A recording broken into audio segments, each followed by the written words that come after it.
Good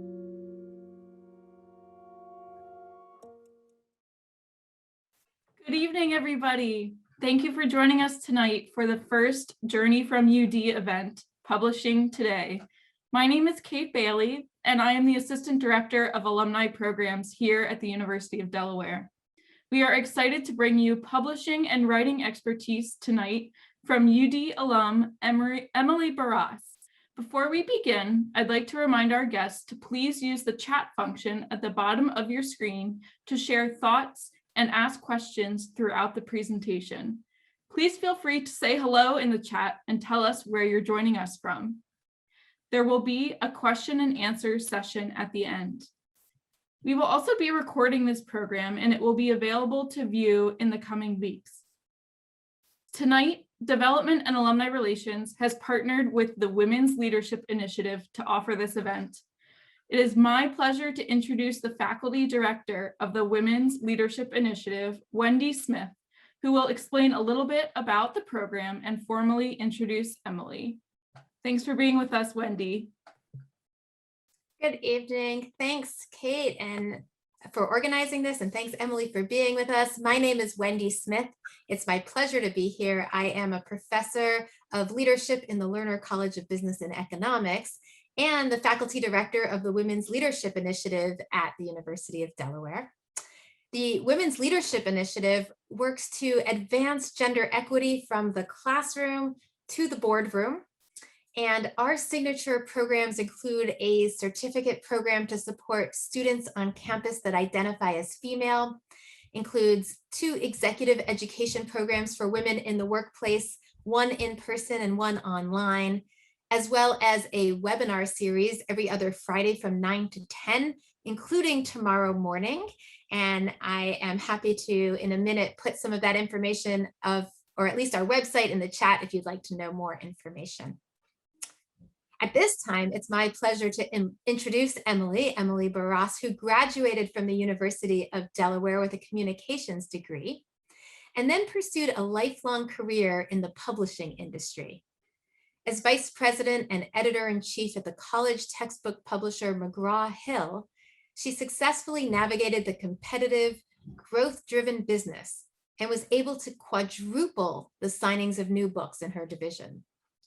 Now, she's the proud founder and CEO of Bold Story Press, a publishing house for women authors. Emily is passionate about educating and empowering women, particularly about how to share their stories with the world. So it's my pleasure to welcome you, Emily, to this series and have you share with us some of your insights. And Emily, I invite you to turn on your video. Before you jump into the details of publishing and helping us think about publishing and the world of publishing, I wanted to invite you to start with sharing with us a bit about your journey from UD and how you got to where you are today, and then share with us some of your insights. I look forward to it.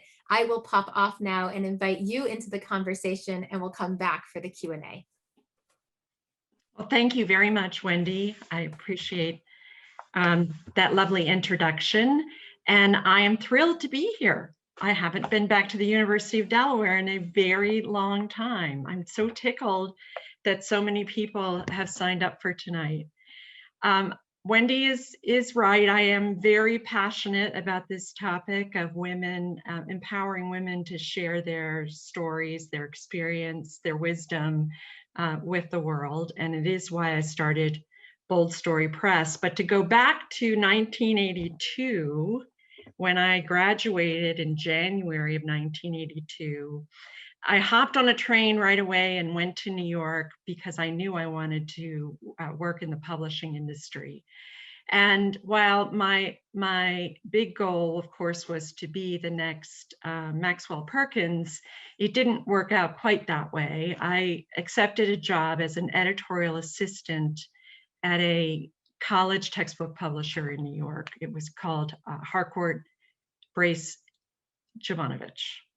And so I started out as an editorial assistant, which really was a glorified secretary, making $10,000 a year, which was not enough money to live in Manhattan. I shared a 1-bedroom apartment with 3 friends, and we had a great time. And at that time in the industry, publishing was really followed an apprenticeship model, in the sense that when young people came into the industry, they required us to have tenure in jobs horizontally across the organization, so that we learned about the business from the bottom up. And so I started out as an editorial assistant and decided early on that I wanted to be editor-in-chief one day, and figured out what the path was to get there, and started down that path. As I said, and as Wendy said, I spent 32 years in the industry. I was a sales rep. I was a marketing manager.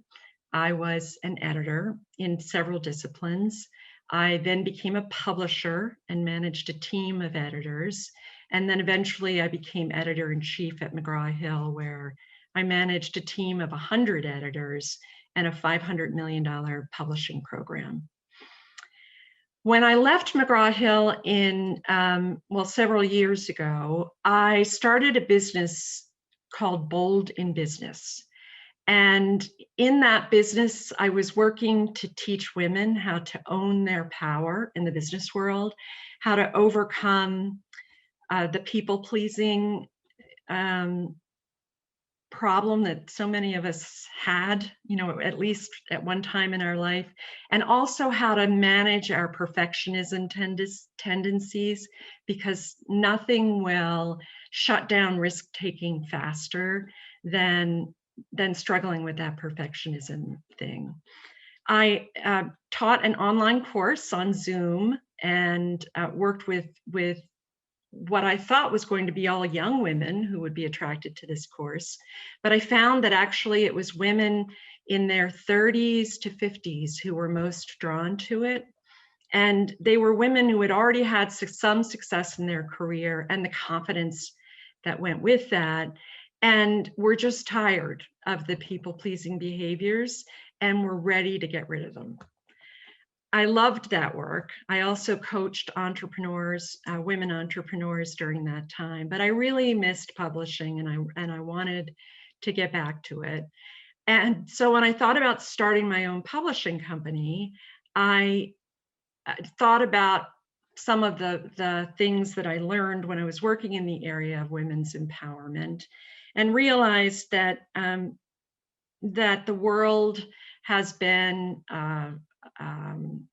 that there has been a male bias that exists in many industries in our country and in our world. It was certainly true in the publishing industry. 8 out of the 10 best-selling books are written and published by men. The industry has many women at mid-levels, at the editorial level, but the senior positions are almost exclusively male. And so the industry has perpetuated a bias by sending more male-authored manuscripts to the critical review sites to be reviewed, which meant they had a better chance of winning awards and a better chance of being successful. So when I thought about that bias and how I participated in that, and unwittingly in my 32 years in the industry, I realized that one of the ways I could atone for that and continue to do the work that I really loved in the area of women's empowerment was to make Bold Story Press a publishing platform for women only. I am a big believer that the world would be a much better place if half the voices in any given room or on any given television channel or any social media platform were women's voices. And we're still a long way from that in the halls of Congress, in journalism, in social media, and in industries like publishing. And so publishing more stories and books by women is my passion.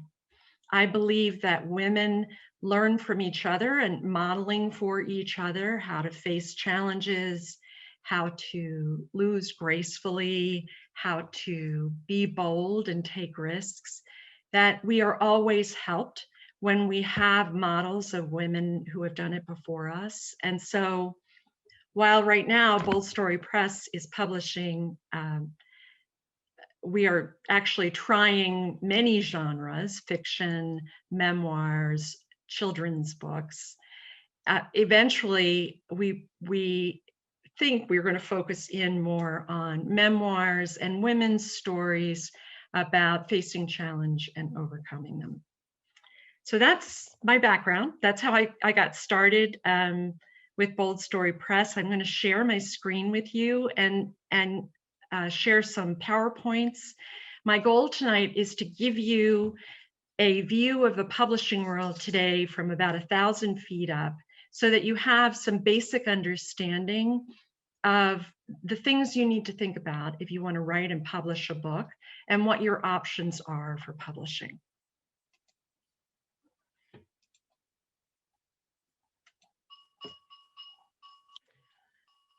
So I started Bold Story Press last August. So our doors have been open for 7 months, and I'll talk more about the kind of publisher we are in a little bit. But my background, as I said, is I have 32 years of industry experience. I published hundreds, if not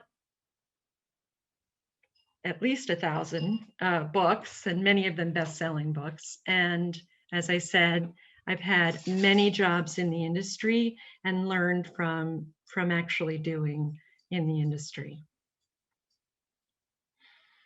Publishing today has changed a lot since I started, certainly, but it's changed a lot even in the last 7 or 8 years. The industry is aging. And so where there was a time when great editors signed great books and edited them, the Hemingways and other great books, there are fewer and fewer editors of that type who are working in the traditional publishing houses. As those editors have been retiring, the industry today is thinking more about new books as content, not unlike the technology industry. And so now acquisitions editors are called product managers. So the industry has been changing as editorial talent has been retiring in terms of the kinds of people who are signing the books and who are working on the books.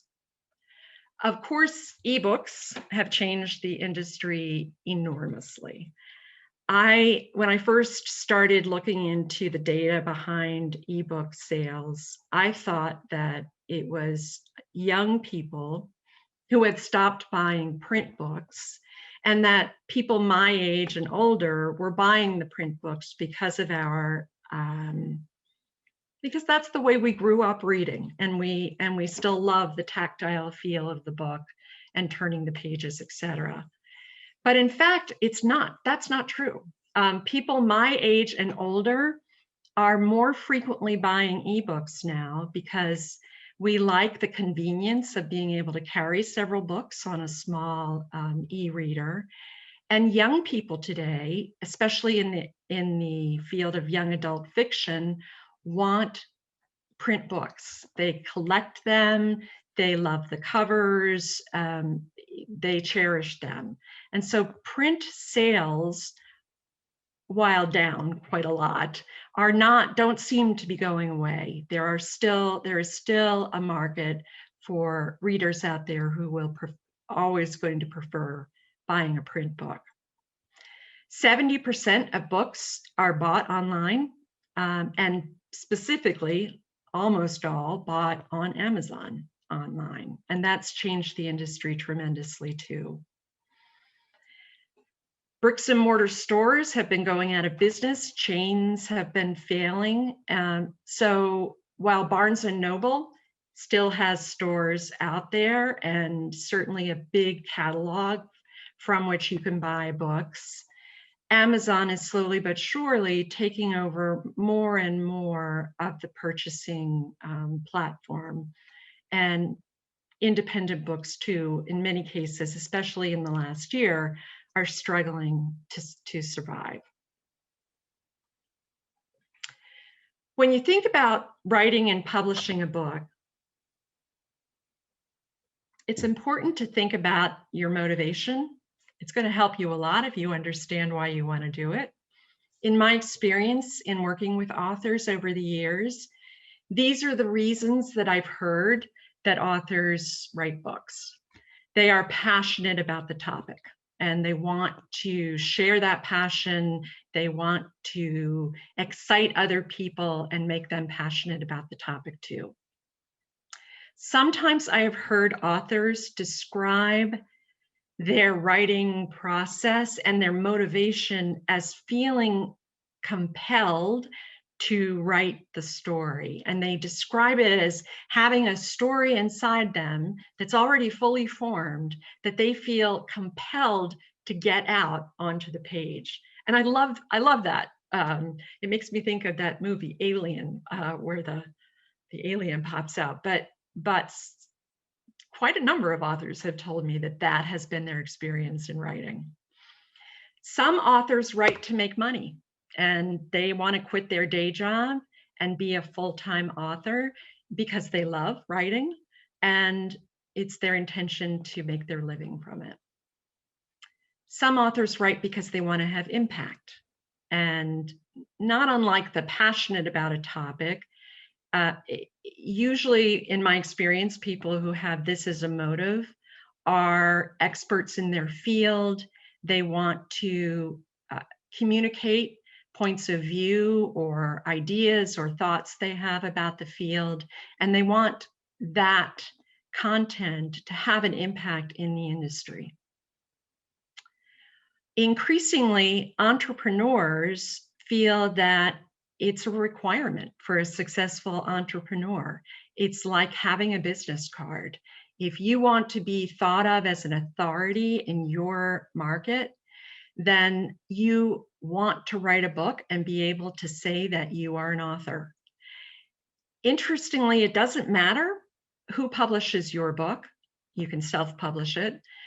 It also doesn't matter how many copies your book has sold. Your book could sell no copies, but if you're able to say you're an author, there is an immediate assignment of credibility on the parts of so many people. So entrepreneurs more and more frequently are looking to write and publish books.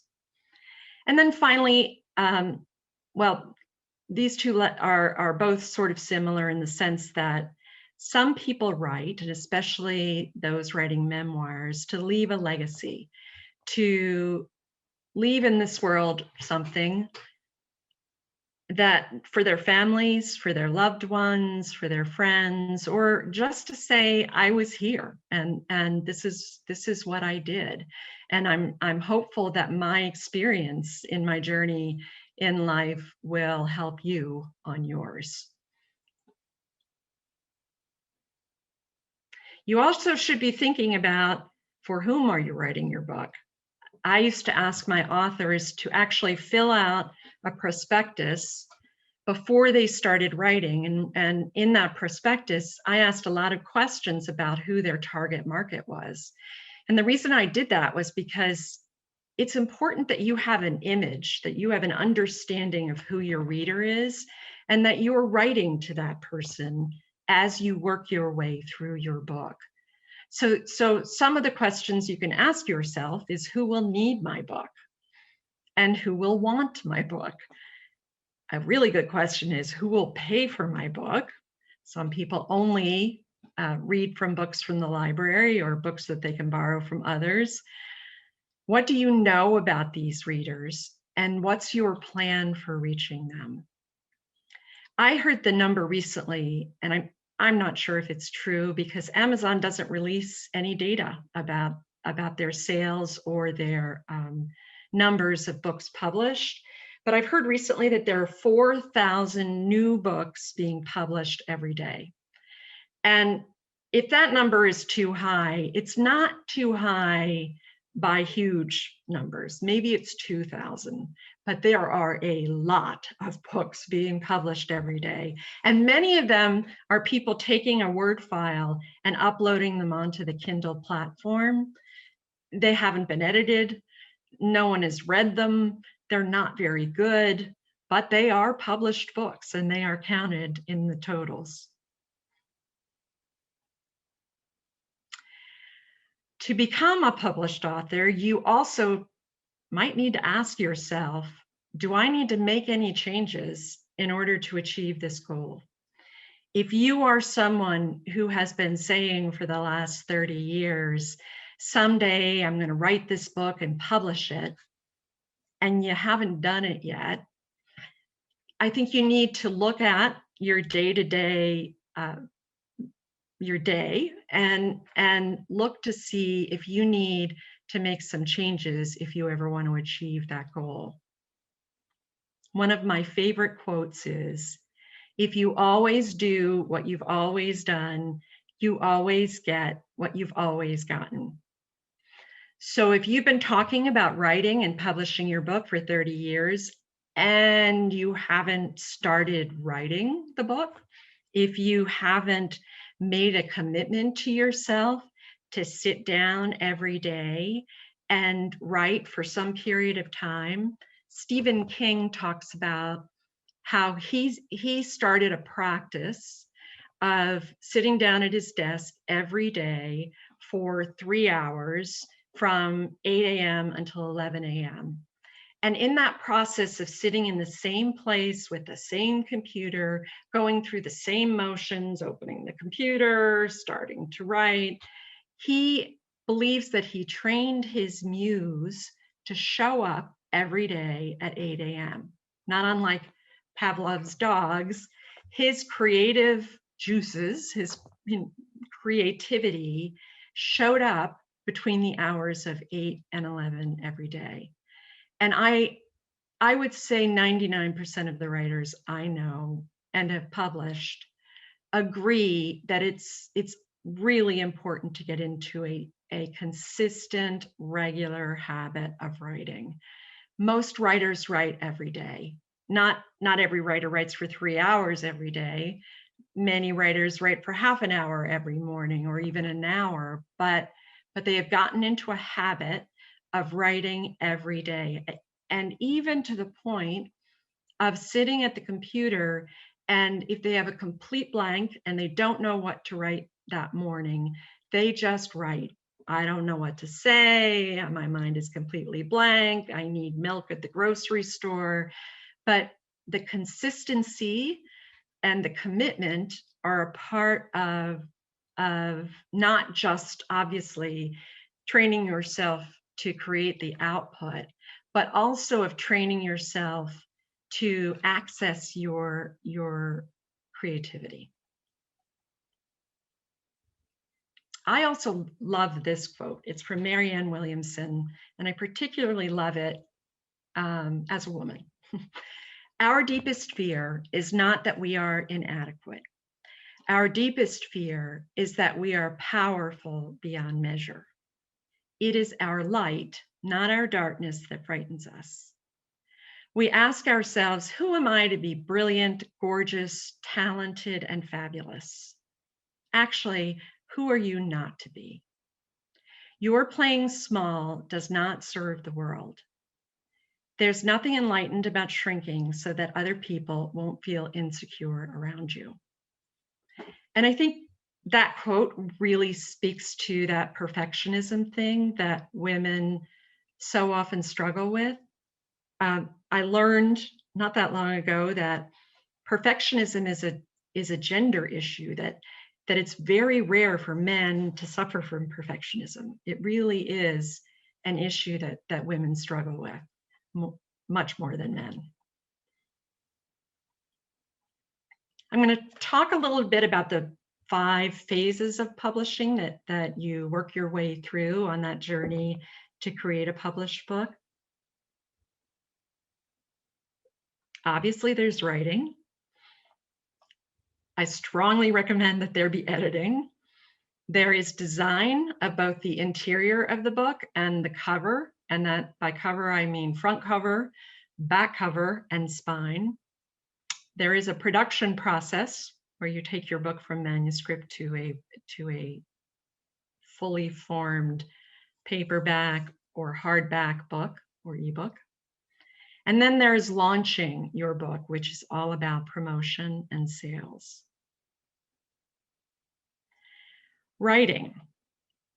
I haven't met very many authors who didn't have to do some form of research in order to write their book.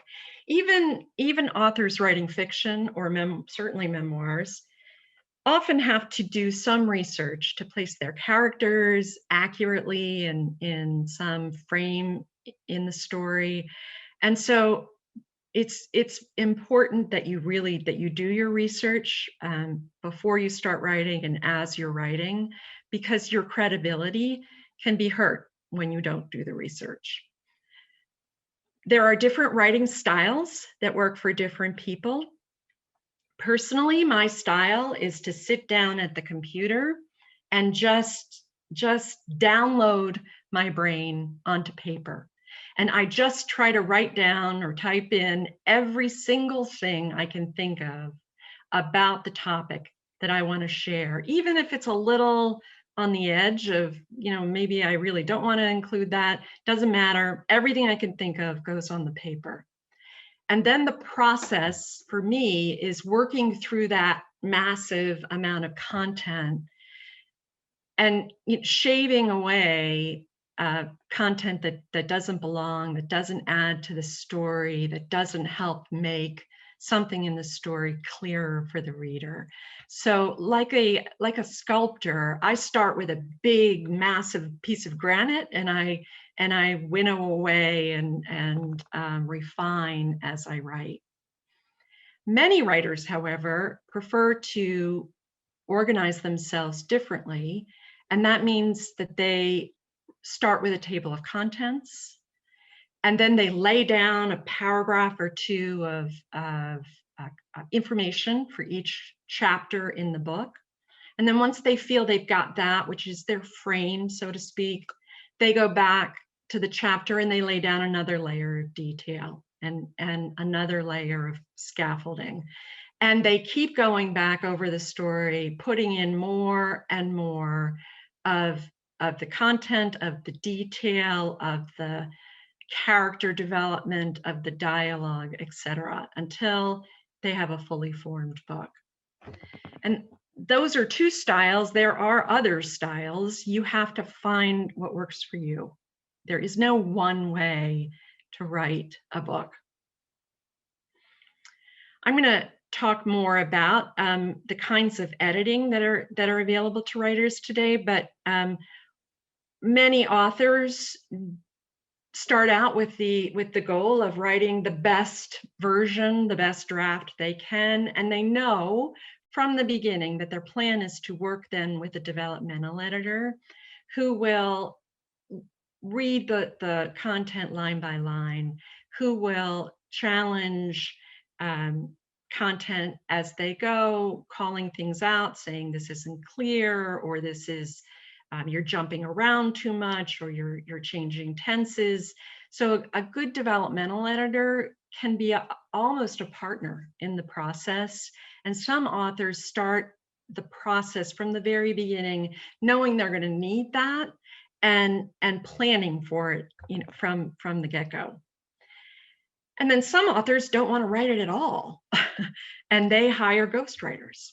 And the process for downloading your story to the ghostwriter, there are different styles for that too, but usually it involves several interviews, 2 or 3 hour interviews, where you sit down and you share stories with the ghostwriter who takes it all down, audio taping it, and then goes off and writes a draft and brings it back to you. It's expensive.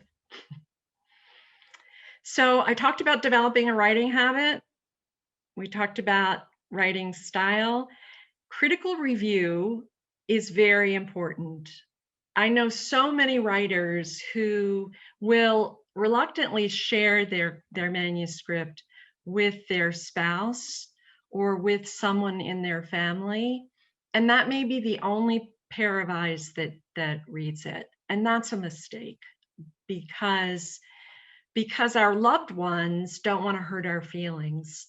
And without some training of how you give someone constructive feedback and how you help them make their story better, they often don't even feel they don't feel skilled at sharing what it is that seems off in the story.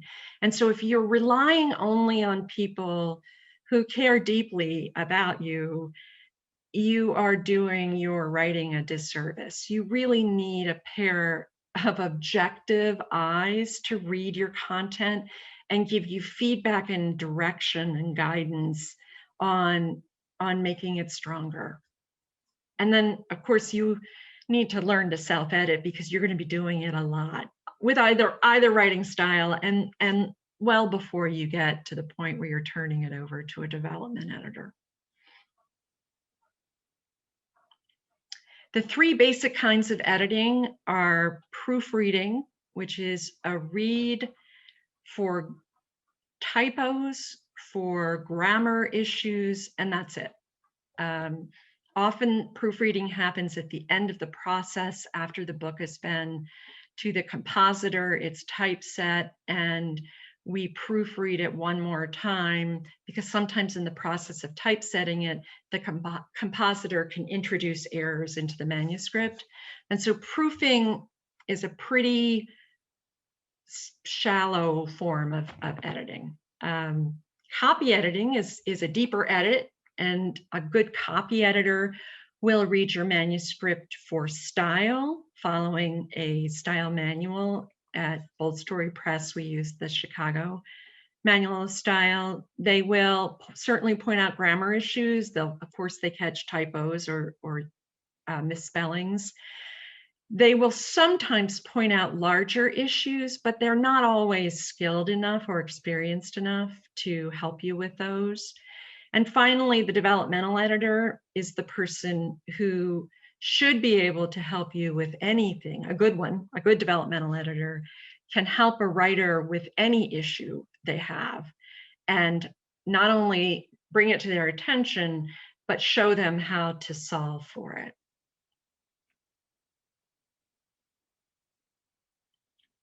Design is the fun part, and that is the cover design. As I said, cover design means the front cover and the back cover and the spine. We also have to design the interior, and that's an issue if you have a lot of elements in your book, design elements like bulleted lists or menus or different kinds of examples or graphs. All of those things can make a book look cluttered and hard to read. And so a good designer knows how to lay out the pages so that it's inviting and readers are drawn into your content. And then a designer also has to figure out your art program. If you are using illustrations, if you are using photographs, the designer will help you figure out where those pieces of art should go in the book, both in terms of the functionality of each page, and also the attractiveness of each page, and then also the pedagogical use of the art. If the art is there to support a concept, like in a textbook, then obviously the art needs to be next to that content.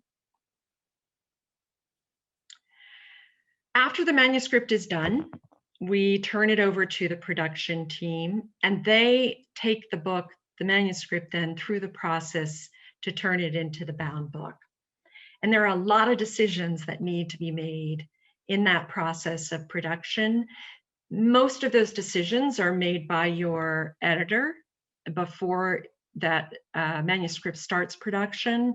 But the kinds of things you need to think about, and this is particularly for those of you who may be thinking about self-publishing, you need to make a decision about the format of your book. What will the trim size be?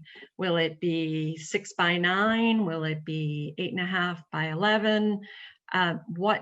What size book do you want to create? And usually the market dictates that, but sometimes you can choose whatever trim size you want. And sometimes we make decisions about trim size because of the length of the book. And so if we have a book that's running long, but we don't want to cut any more content, we may increase the trim size so that the page count is lower. And the opposite is also true, where we have books that are only 140 pages long, and we really would like them to be a bit longer. So we may go from a 6x9 trim size to a 5x8. You have to think about what kind of paper you're going to use in your book.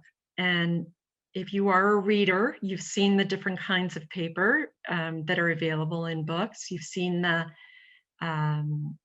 very thin paper that's used in Bibles, and the 50-pound paper that's used in most of the books, fiction, nonfiction.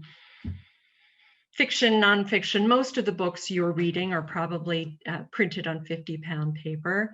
And then there's coated paper with that glossy finish that's used for 4-color books that have a lot of art, because the art will lay on top of coated paper, and you get a crisper look to your art, as opposed to on 50-pound paper, which is a coarser cotton paper. The art may bleed into that page and make the art photograph look a little blurrier, or at least the edges of it a little less concise and crisp. You have to think about what kind of binding you want.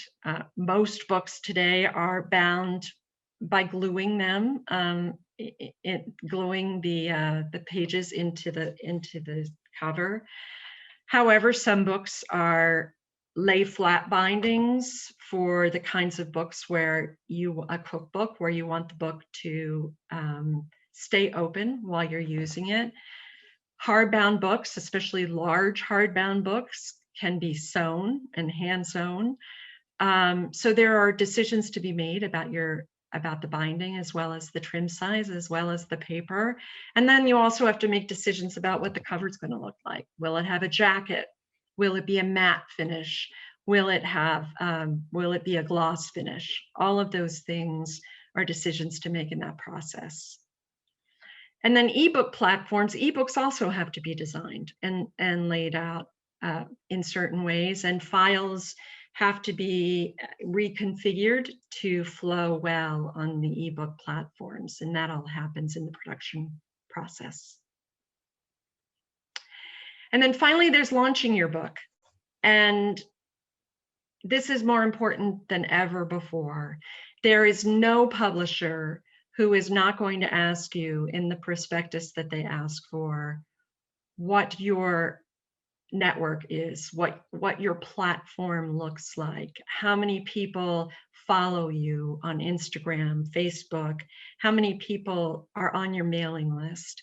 Because even traditional publishers, even the HarperCollins of these days, are struggling to catch the attention of readers out there with the books they publish. And so if you don't have a built-in following of people who know you and are waiting for your book to come out so they can buy it, it is going to be much harder for you to find an agent or a publisher. If you someday want to write and publish your book and want that to happen with a traditional major publisher, I advise you to start working on the social media platforms so that you do build a following, because it's a prerequisite today. You're going to want to do ebook promotions on Amazon. I don't know if you've seen it, but they have 99-cent sales all of the time. There are ways to promote ebooks on different platforms to get people to try your books. If you do have a mailing list, well, of course, you're going to be doing direct mailings to these folks. And by mailings, I mean emails. And then finally, you want critical reviews of your book. Of course, if you can get the New York Times to review your book, that's definitely something we want. There are so many review sites out there, but there are just a handful of review sites that people know and recognize. What's interesting about critical reviews today is that some of those credible sites with good reputations, like Kirkus and Publishers Weekly, will now review your book for a fee. So you can pay $400 and they will write a review for you. They will not guarantee they'll write a good review. It's going to be an honest review. And so if the review pans your book, of course you can't use it or won't want to use it in your promotion, but you can buy a review now. And finally, there are different types of publishers, and it's useful to know what the differences are. The traditional publishing model, and that's where I spent my whole career, is that the acquisitions editor offers the author a contract, usually with an advance. Sometimes the advance is very small, $3,000, $2,500. Sometimes the advance is very large. And I have a friend who just retired from the editor-in-chief role for young adult fiction at HarperCollins. And she told me a story about a book that they received through an agent that was beautifully written. And she made the point of telling me that even with agents acting as the gatekeepers for the publishers. So the reason publishers went to an agent-only model is because HarperCollins made the decision 20 years ago when they reached the point of receiving 25,000 unsolicited manuscripts a year that they simply couldn't keep up with the volume anymore. And they really had to spin it off out of their business. And that's when agents were inserted into the process before you can get to a publisher. Agents have relationships with publishers. Many agents do, not all agents do. And publishers know if they can trust those agents to send them good, well-written manuscripts. But she said, even working with agents and only taking, these curated books, that you still see a lot of mediocre writing.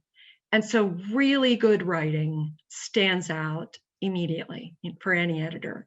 And so when her editor brought her this manuscript, they were really wowed by the manuscript. And the author was a junior in college, so she was 20.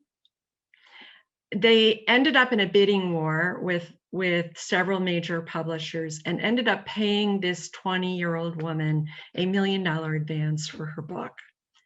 And they did that because it was so beautifully written. They did that because it was the first of a series of 3 books. And the series has been very successful. It was the Divergent series. So good writing, there's no shortcut. You really, you need to work on and hone and develop the skill yourself. You need to hire the very best editors out there to help you get your manuscript to the point where publishing houses are saying, wow. After paying you that advance, they incur all the costs associated with publishing your book. They pay for editorial, they pay for design, they pay for all of the other expenses. And when the book publishes, they pay you a 15% royalty on each copy sold.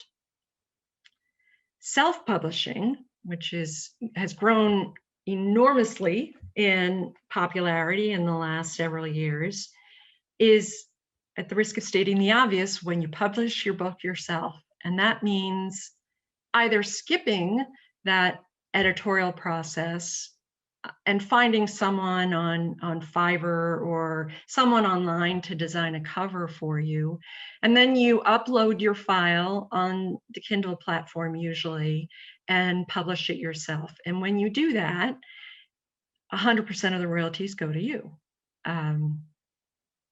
Hybrid publishing, which is what we at Bold Story Press, we call ourselves hybrid publishers, share the risk with the author. In the first scenario, the publisher bears all of the risk. They publish, in my division, we publish 350 books a year. Of those 350 books, maybe 75 hit their sales targets, and maybe 1 or 2 was a breakout bestseller. So the numbers in publishing aren't great, and you, in some ways, you're gambling, and that means that's why they give you 15% of the royalty and they keep the 85%. With hybrid publishing, we sign our authors and we work with them to develop their writing, to edit their writing, to design the books such that it will look like a professionally published book. Everyone who works for us are very, very experienced editors and designers. We've all been in the industry for many years, but we charge the author a flat fee up front to cover some of those costs of editorial and design, and then work through the process with the author, often involving them in decision-making that we simply never did in traditional publishing, including veto power over cover designs. We give our authors that power. We never did that in traditional publishing.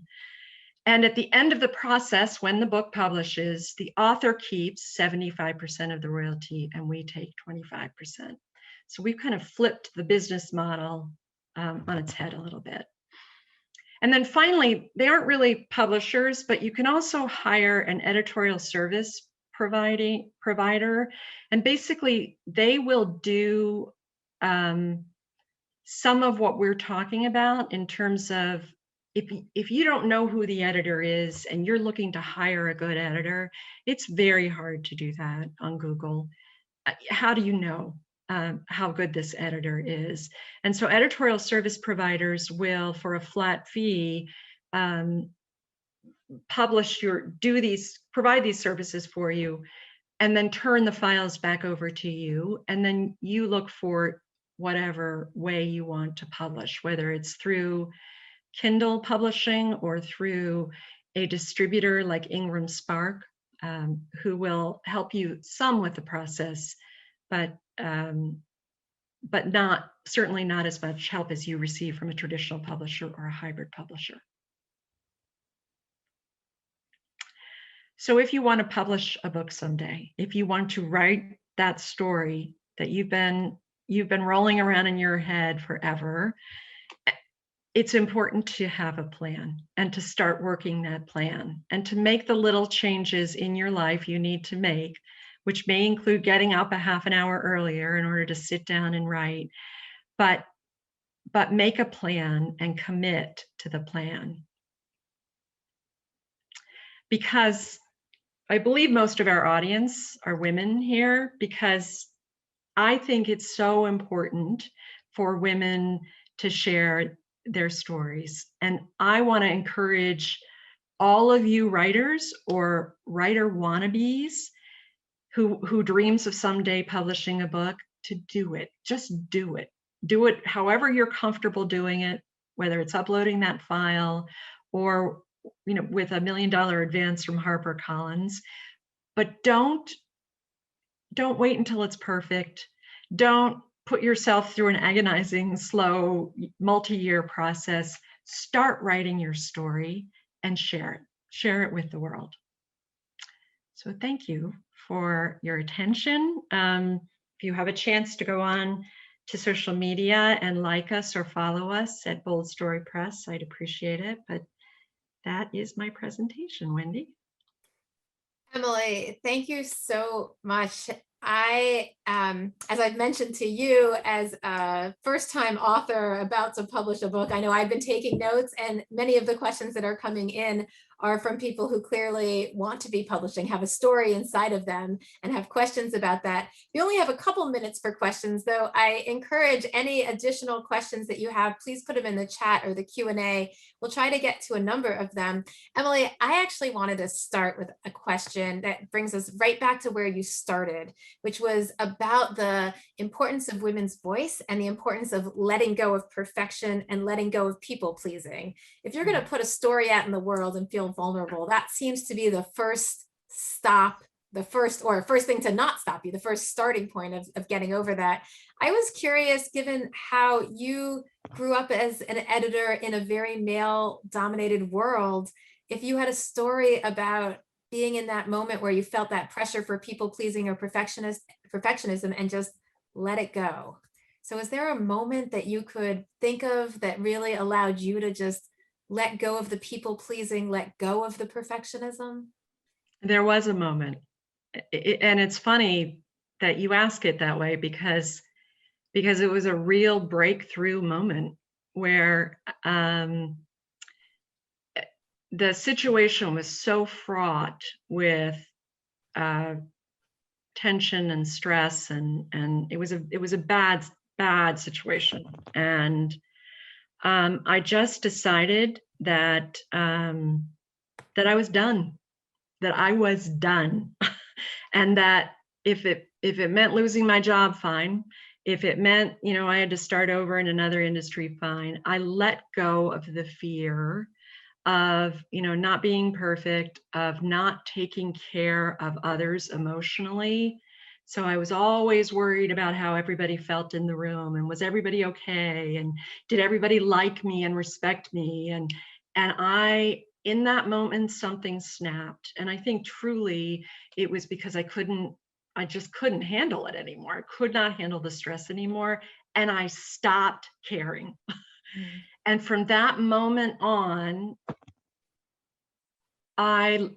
everything changed. Everything changed. I let go of the fear, and everything changed. And oh God, if I could do that for other women, much younger in their career, I would do it for every woman. And indeed, again, I think there's a bunch of aspiring authors or authors on the call. And so some of the questions that are coming in are just much more about like, how do you, so now you have your voice, you have your passion. One of the questions is, in terms of having a writing discipline, I'm curious, I know that you do a lot of editing. Is there a discipline that you follow, a Stephen King-like practice, what your practice is? Well, don't do as I do as I say. Okay. So the only thing that I have found works for me is to write every day. And for me, it is to write every day in the morning. But I will tell you honestly that I'm not writing every day right now. And it is a struggle. But it is the only thing that works for me in terms of if there is not a consistency to it, I struggle a lot more with getting a flow going. Yeah. If I allow too much time to pass in between. That is so consistent with the advice that we get, that, don't let your muse find you, go find it. Just sit down and write and have the discipline to do it. Someone asked the question, Elizabeth asked the question, how important are writing degrees or similar degrees for when it comes to publishing? Is it a disadvantage not to have that, or what do you see in the industry? Well, what a great question. I'm so glad whoever Elizabeth asked this question, because we just were having this conversation this week. We signed a new author this week who has written a book that I think she's the next Elena Ferrante. I think she is amazing. And the book is beautiful. We're so excited about this book. She said to us, I'm not sure if I should publish it because I don't have an MFA.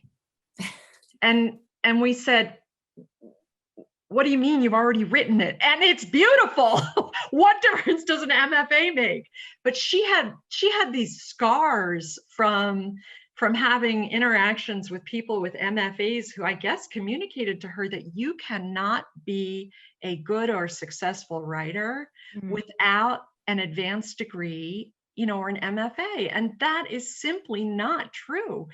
And in fact, some people say that there is like a language and an affect that MFAs sometimes use that can get in the way of their writing, so absolutely not. I mean, I think writing is a skill that you develop over time by doing it and by getting good feedback and good, constructive help. But I believe that almost everyone can learn to be a good writer. Not everyone can be an inspired writer, but almost everyone can learn to be a good writer. But there's no shortcutting it. You have to do it. You have to go through the pain, go through the process. I think we only have about 2 minutes left. So let me toss out one last question, because there's a whole number of great questions here. So I'll toss out one last question and then I'll turn this back over to Kate. Rachel asked about growing your network. So you had talked about the value of a network, the value of a social network, but growing your network to create a following for your book in advance of the book. So any thoughts about how people do that and how valuable that is, how important that is? I would advise people to join a writing community, whether it's one of the Facebook writing communities, and there are a lot of them out there. There's so much good advice in these communities for how to do just that, how to build a following, how to, authors have different techniques that they use. They'll share a chapter and ask for feedback, and they slowly, start to bring people in. There are a number of different strategies that work for people, but I think that in these communities, you'll learn so much certainly about that, building your following, but also about techniques in writing, and character development, etc. So I advise joining a writing community. Emily, there's so many other questions and we're not going to get to them. I know that Kate has posted your, how to connect with you in the chat, but I'm going to just end there with a tremendous thank you. As someone who's writing, I know I've picked up a tremendous amount, and I know from the chat that there's been a lot of real valuable insight here. So thank you. And Kate, I'll turn it back over to you. Thank you. Thanks, Wendy. And Emily, thank you again for taking the time to share your expertise with all of us this evening. Thank you to everyone for attending and for asking such great questions. I know we couldn't get to them all, so I'll throw it out there, Emily, if we're willing to answer some offline. We're happy to answer after the webinar via email. And with that said, if you're interested in connecting with Emily or with Bold Story Press, I did put her information into the chat, but it's also, if we could get the slide up with some of the contact information, that would be great. There it is. Wonderful. So likewise, if you're interested in learning more about Women's Leadership Initiative at UD, there's some information here, and Bold Story Press for Emily. And I know there was a lot of interest in the chat, so we will follow up and try to answer your questions. Yeah, if you provide an email address, I'll answer all the questions. And as I told Kate, I also offer folks a phone call if those of you who are writing are interested in that. So I think Kate will talk about how to do that. Absolutely. So if you're open to it, feel free to mention it in the chat or send us a message saying that you want to connect with Emily, and we're happy to help facilitate that. In the meantime, use social media networks to share what your experience was like tonight, and hopefully we can get the word out. Again, I just want to thank you so much, Emily, for your insight and your enthusiasm. We really appreciate it, and thank you on behalf of everyone at UD. Thank you. I really enjoyed it. Have a wonderful evening, everybody.